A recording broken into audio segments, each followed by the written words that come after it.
Olá, seja muito bem-vindo ao Escola de Profetas, a nossa teleaula. E hoje nós vamos fazer uma investigação especial sobre uma tradição que se popularizou muito, que é o Halloween.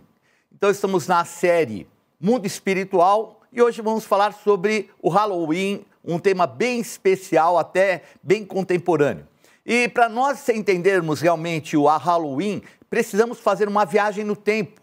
Muito antes dos doces, das fantasias, a origem mais antiga dessa data está no Festival Celta do Samhain, que é um evento solene que marcava o fim do verão e o início do Ano Novo Celta no dia 1º de novembro, começando no crepúsculo, um dia antes, no dia 31 de outubro. E segundo a cultura celta, o Samhain, que era um poderoso portal entre os mundos, os celtas acreditavam que nessa noite o véu entre o mundo dos vivos e o mundo dos mortos ficava muito tênue, permitindo que espíritos e outras entidades transitassem entre nós. E em um gesto de saudade, as famílias preparavam oferendas de comidas, de bebidas, para receber os espíritos dos seus ancestrais. Mas, segundo criam, a visita sempre era amigável, mas eles precisavam se proteger, porque existiam também espíritos hostis. E as pessoas, então, para isso, usavam máscaras, disfarces assustadores. Então, a ideia era camuflar, passando despercebido entre essas entidades que estariam transitando na localidade. Nesse tempo também, fogueiras sagradas eram acesas das colinas e o seu fogo era visto como algo purificador, sendo depois levado para dentro das casas para acender as lareiras, lembrando que nós estamos falando de um local no hemisfério norte, onde o inverno é bem acentuado, e simbolizando então essas labaredas dentro das casas, a proteção e também a união da comunidade contra a escuridão do inverno. Lembrando mesmo, o inverno sempre um período mais curto do dia, mais prolongado da noite.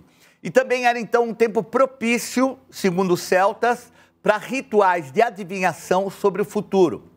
Mas com a chegada do cristianismo, a igreja buscou, vamos dizer assim, cristianizar a festa, que era uma festa pagã do século IX.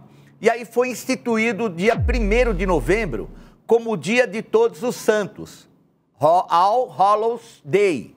E a noite anterior ficou conhecida como All Hallows Eve, que quer dizer Halloween, da onde foi feita a corruptela, e o Halloween, então, se torna uma tradição para essa noite. E é nesse caldeirão cultural, as tradições antigas, elas se transformaram, e então os espíritos, entre aspas, desencarnados, viraram fantasmas, monstros, os disfarces viraram travessuras ou gostosuras, e as oferendas, doces.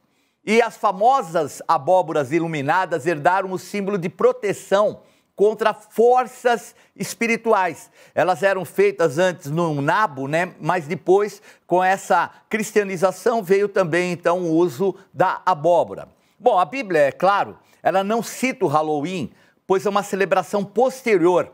No entanto, os seus princípios aparecem num parâmetro claro para muitos cristãos avaliarem a sua participação.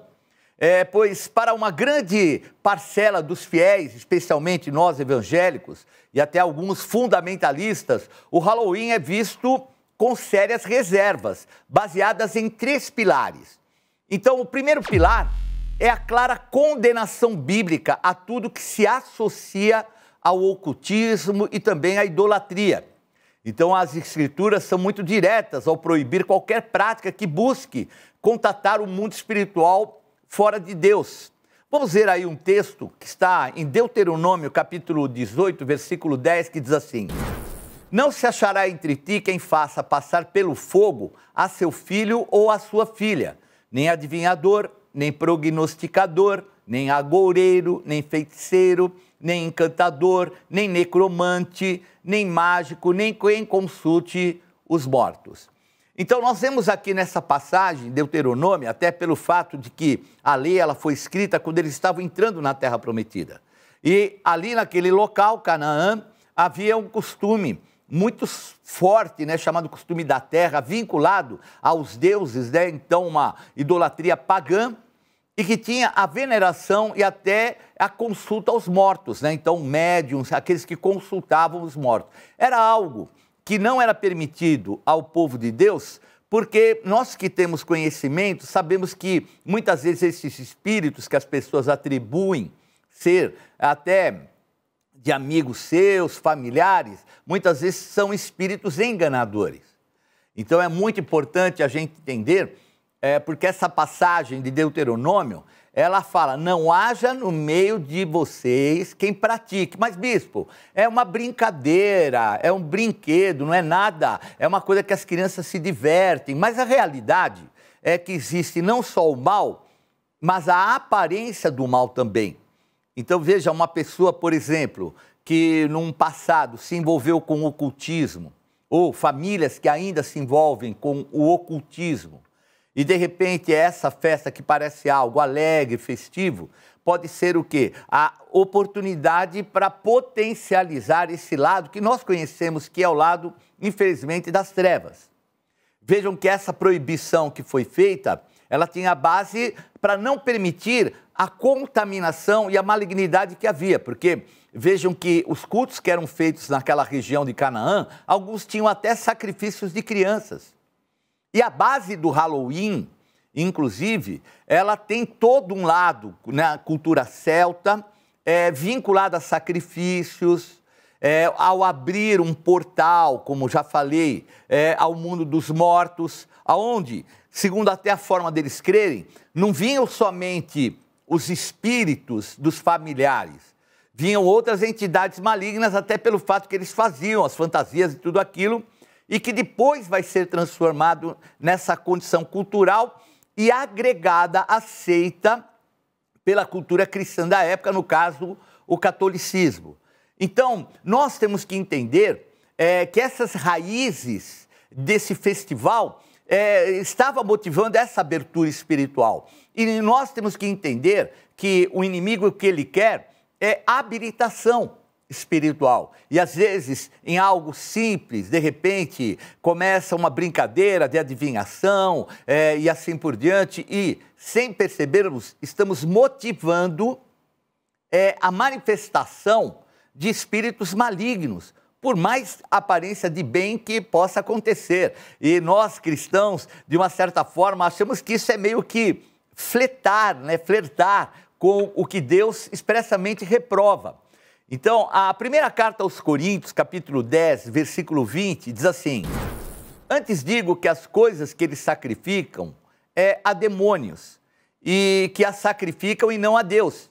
E eu não quero que vos torneis associados aos demônios. Não podeis beber o cálice do Senhor e o cálice dos demônios. Não podeis ser participantes da mesa do Senhor e da mesa dos demônios. Ou provocaremos zelos no Senhor? Somos acaso mais fortes do que ele? Então, essa passagem que fala a respeito, na carta aos Coríntios, sobre provocar o zelo ao Senhor, é algo muito sério. A palavra zelo no grego é a palavra ciúme. Então, o Senhor tem um sentimento muito bom de amor, de proteção, um verdadeiro Pai.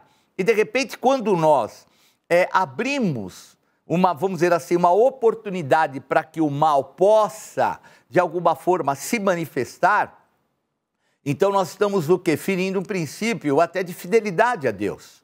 Nós, obviamente, não podemos chegar e ficar apontando para as pessoas, isso é do diabo, aquilo que a gente sabe que não é dessa maneira que a gente vai, vamos dizer assim, trazer luz. Eu acho que cada um deve conhecer a Deus e, obviamente, discernir depois o mundo espiritual. Mas a própria palavra de Deus fala que esse apego a esses valores, e nós temos que entender, o Halloween são valores de morte, são valores de feitiçaria, de bruxaria, são valores de caveiras, quer dizer, é tudo vinculado a medo, morte, mundo espiritual, feiticeiros. Então, tudo com aparência de bem, mas que o diabo, o que ele quer? Ele não quer saber se tem aparência de bem ou não, ele quer um canal para muitas vezes interferir. E esse canal, muitas vezes é aberto simplesmente como uma festa cultural, que muitos participam, mas que o que vai acontecendo? Entidades que estão por trás vão se potencializando através dessa manifestação. O segundo pilar é o princípio da separação entre luz e as trevas. Então, a vida cristã é chamada para ser um reflexo da luz de Cristo, em contraste com as obras das trevas. E se nós percebermos, todo vínculo de Halloween é trevas. Pode reparar. Então é a noite, é o morcego, são espíritos noturnos, são fantasmas, é a abóbora com fogo aceso, com um cara, muitas vezes, um aspecto demoníaco, tudo ligado, vinculado às trevas. Então nós que temos conhecimento e sabedoria, temos que ter discernimento. E quando nós participamos, vamos dizer, dessa festa, muitas pessoas que já estão sendo enganadas, até acreditando na condição espiritual que existe ali, elas podem achar que estamos dando o aval. É mais ou menos a condição de quem bebe. Então nós, cristãos, podemos beber, não tem problema. A Bíblia fala para não sermos dados ao vinho.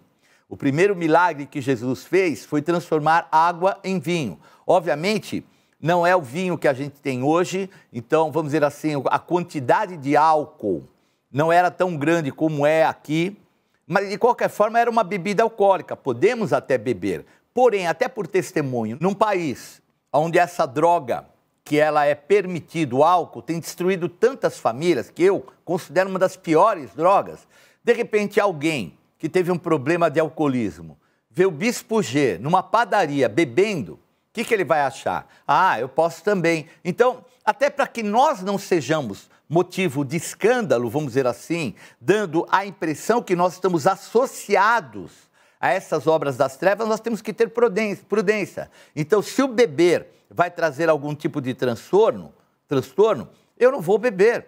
Eu vou me posicionar até para preservar a vida de quem me vir nessa liberdade que muitas vezes pode comprometer a liberdade e a escolha do outro. Efésios capítulo 5, versículo 11 diz assim: não tenha nenhuma participação nas obras infrutíferas das trevas, antes exponham-nas à luz. Então, celebrar uma festa que a sua essência histórica e até a estética atual glorifica o medo, morte, ocultismo, significa estabelecer uma comunhão com as trevas. Não dá para a gente ficar à parte dessa verdade. E até esse ponto dessa comunhão está contradizendo a chamada que há para o Senhor Jesus para a pureza e para a luz. Então é muito importante nós entendermos sobre a luz, porque Jesus é a luz que ilumina todo homem. Tudo que há na Bíblia, ela traz condenação para as trevas e a bênção para a luz. Como é que nós vamos dar aval àquilo que tem aparência de mal, aquilo que vai trazer esse vínculo com as trevas, muitas vezes até trazendo assolação a famílias e a lares inteiros? Então é algo muito, muito sério e nós devemos vigiar no nosso procedimento. Bom, nós vamos ao pequeno intervalo, daqui a pouco nós vamos falar um pouquinho mais, vou trazer aí o terceiro pilar para que a gente possa ter discernimento e não ser roubado pelas obras infrutíferas das trevas.